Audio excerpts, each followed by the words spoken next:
I work as a security guard for a company that takes jobs no one else will. I've been a security guard in my company for over 2 years now, but the work my company does is not your typical run-of-the-mill.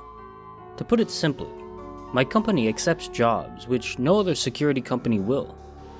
That includes high-risk assignments, which often results in deaths of the staff members or abandoning of their posts. Let me take it from the top. When I started working here, they had a very long one-on-one with me to explain all the potential dangers I would be facing. They also made me sign an NDA and a bunch of other papers which stated that if something were to happen to me, the company would not be held responsible. They explained that the job is risky, but also paid well. I had been jobless for a while and jumped at the opportunity, regardless of the risks. Unlike most other companies though, they made me read through the entire NDA aloud and made sure I was aware of all the rules. Some of the things I read there made me think initially that this was all a joke, but then I saw that my superior was dead serious. My job would basically be to provide support to the guards at other posts via comms and patrol the perimeter I was stationed at. Now our HQ was located in an office building compound which had multiple companies renting the adjacent buildings. I would mostly work nights with the occasional mornings.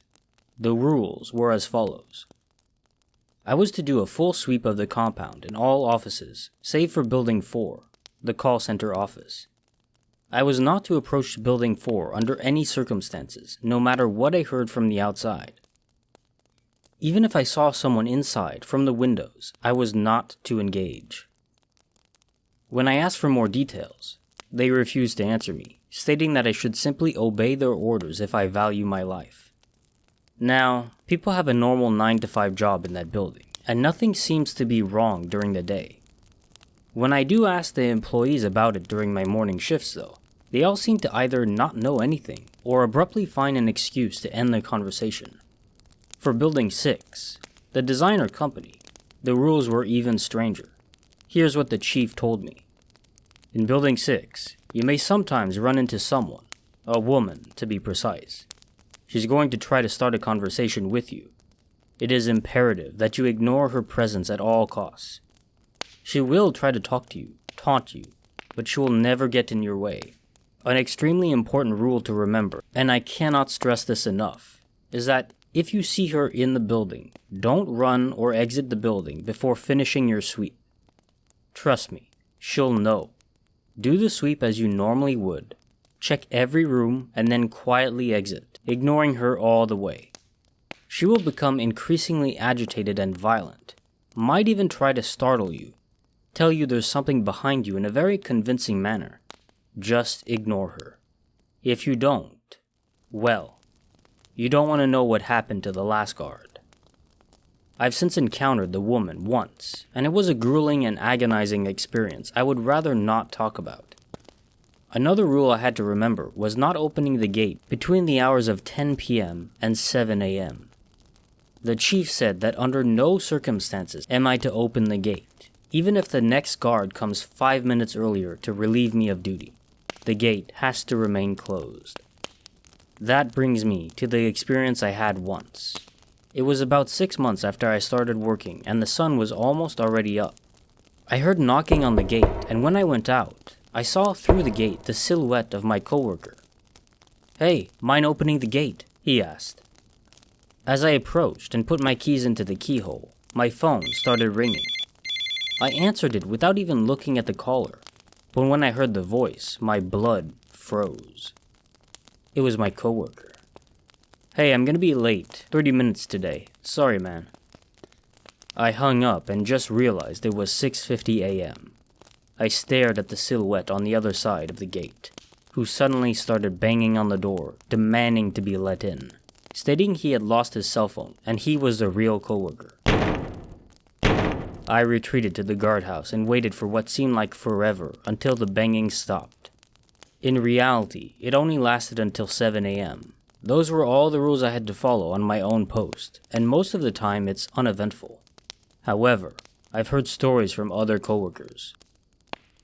Since I'm in contact with guards at other posts, one of them told me this story.